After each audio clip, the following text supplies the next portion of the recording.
Sorensen, Frederick Scharndorf is 6th, Calvin van der Linde in the BMW runs 7th, and in 8th place it is the Porsche of Bastien Boost, the Lion Speed car, and it's all a lot tidier this time. Yeah, now they're strung out, single file makes it slightly easier. Boost looks like he's got some speed. He was already looking down the inside of van der Linde. For a year since the Nissan took victory in GT World Challenge Asia. They keep the championship challenge alive in silver, Am. And there is no challenge from Nico Menzel through the final turn. So here comes Yu Kanemaru, who is going to win again in the Nissan GTR. It's Team Gojigen who take the full points in a manic and chaotic race one here in Beijing. Nico Menzel. Because fella seemed to, we've got another car off, so potential for a safety car here. Yeah, that was Alex Arca. 99 car. Yeah, Alex Arca's just taken it over from Dylan Pereira. That looks like it's off at Sterling's. So Lallem leads. Neubauer is 2nd. In 3rd place, it was Boos from Boccalacci. But 3rd place, switching up at Druids. His bonnet, safety car period is called.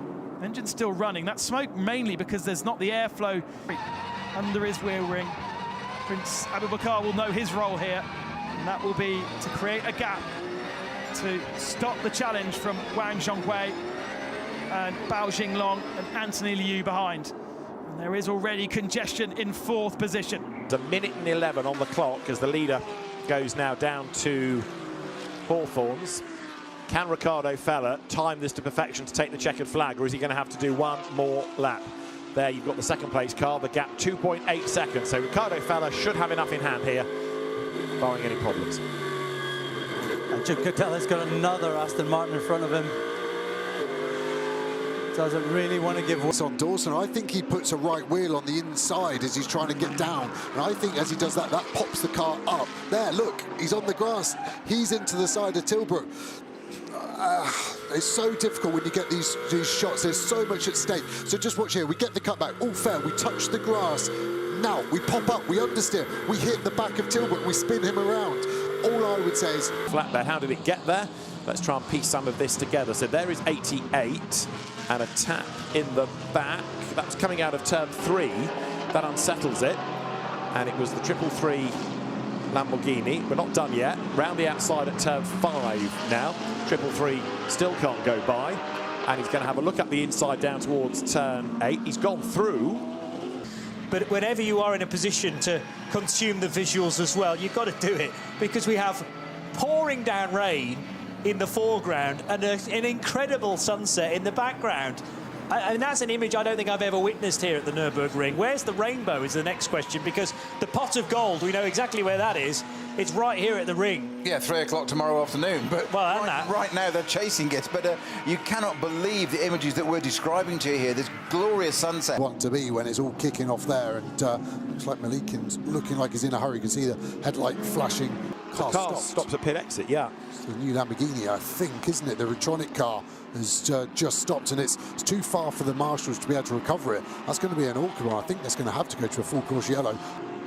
So the Porsche ready to strike, and we are getting reports from the pit. There on the other side, I think they are, and now we make the rush down towards Eau Rouge Rally on for the first time of asking. Alex Martin then on his toes, but it's Petrabelli who leads the way heading towards Eau Rouge. There we go, finally a clean start in GT3 for British GT. Last couple of years haven't been so clean, but I saw Alex Martin lose a bit of bodywork there, so he got caught up with a bit of contact. I think the start caught out quite a few cars. There as well, in 4th position, cresting the rise now. Here comes the BMW around the outside. Augusto Farfus having a look at behind them, Krill, seeing even more going on. Ricky Feller, it's Ben Barnicoat behind the wheel of the McLaren. So that was wheel-to-wheel combat, and now Will Brown is having to defend. And Boost there on the tail of the BMW 89. Lou Wei, of course, his teammate, standing in the pits, and suddenly from nowhere, they are in a really strong championship position. In for 5th position, they get themselves 10 points. Sims in 7th, flashing his lights. They're both behind the BMW of Max Hussein. Here the tyres scrobbling for grip as they exit that final turn and blast their way towards The start line once again, 24.5 minutes remaining, and we're back to green flag racing for the final chapter of SRO's GT World Challenge A for 2025. Down the inside. Cairoli's got a bit boxed in, hasn't he, behind the Porsche. Here comes Jordan Pepper. Round the outside, he's cleared the Ferrari. He might get round the outside of the Porsche as well. He goes wide at Westfield. Fantastic. Is that the bravest move of the day? That's tremendous, yeah. He just had the speed down the straight. The two cars in front of him were kind of tripped over each other. Bastien Bush missed his apex. Slapper coming out of 30s. That was the car that Jordan Pepper had hustled up the order earlier on. Cordial's slide started through 30s, and I think it finished midway down Pilgrim's Drop. That was a big moment for him. Charles Weerts goes through. They've both been caught as well by Mathis Lissemont. So 31 and 32 switch position for 6th, with Charles Weerts then going ahead. But that was quite a moment for Cordial. From him, he'll be reporting to the team. The team live telemetry can see the pressures diving past the GT4. It's starting to look a bit frantic, isn't it, from Rob Collard? Yeah, it is. This is not what we expected to see. He'll be quite grateful, I think, to see the end of this stint. Martin maybe quicker, but overtaking opportunities in a GT3 car are limited somewhat. This is one of the easier circuits on which... Pret still working the tyres, interestingly, there. And you can see Arthur Leclerc looks like he might have to defend from the Audi, who's getting attacked from Rafael Marcello, squirreling under brakes and just about gets it stopped. Marcello goes through. There you've got Nicky Team's car now in the hands of Marco Sorensen, the number 7 Aston Martin. There is Marcello up the inside of Alex Arca. That's the car leading in silver, the black and orange Audi. But it's... We had Danny Hunkadea in just a moment or two ago. The uphill part of Brunchen turns in and the back end just goes. It is so greasy out there, Peter. Yeah, it is. I mean, we've had a little bit of rain. Prue has gone priming. Gounon's gone ahead of Martin, but that could have been horrific. I think like-for-like spinner there. That is 50 Ferrari. Lilo Adu has lost it coming away from Le Beausset towards the Virage de la Tour. From Bendor, that section of the circuit. So the car is on the move again, and that yellow flag will be withdrawn. Lilo there, 84 Ginetta leading in GT4. Safety car is called then. Safety car is called. You can race until you get to the line, but the safety car will neutralise the race. This is the GT4 start then. So heading down towards paddock. The car we're looking for is the white and yellow McLaren on the outside of the second row. You can see it there going through the shot near the white and blue and green BMW.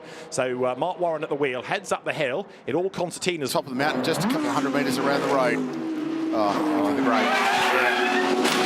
Oh, big impact. Big impact for James Golding.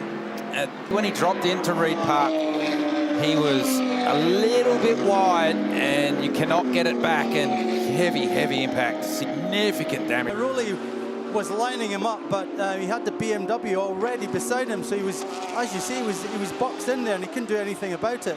And then Pepper just drives round the outside, takes all the speed, takes a risk, and fantastic move there. We go green then, so the full course yellow is over. We're back in business, and Lallam does get a good restart. And actually, for all his zealotry, Lamborghini going back out, the yellow and blue car, with Matthias Zagazzetta in 51 Ferrari behind.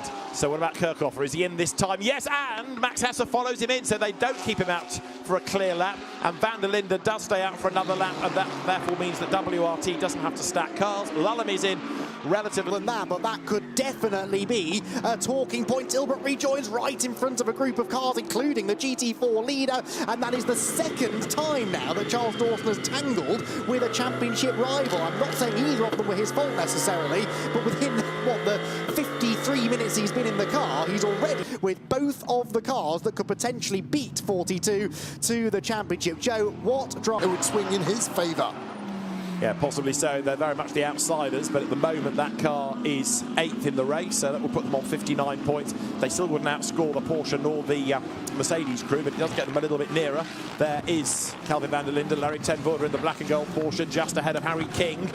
And that's personal. Porsche, did it clatter into the barrier? It had already got this... Oh, no, it did go into the barrier at very high speed. Brunchen strikes again. 55 it is, and that car immediately catching fire then for that entry from...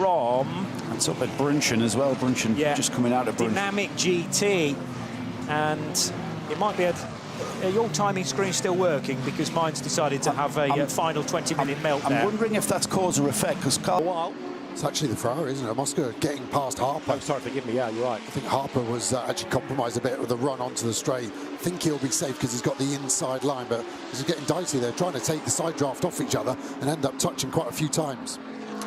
He's done it. He has indeed. Nicely done. Out of Bend D'Or towards the virage of the British GT Championship, leads the way down the hill into the Eau Rouge and Raidillon section. Matt Griffin, who debuted in British GT all the way back in 2003, and here he is leading a race once again. This is the Barwell battle, meanwhile. Remember, this group of cars all on the same strategy, and that was a really good run over Raidillon for Alex Martin. He's alongside Rob Collins. That's a good point, John. So here we go, on board. So hard to slow it down. Oh, no, I think it's broken. I think it's broken beforehand. You're right, that's a great pickup. The back end was doing some steering there.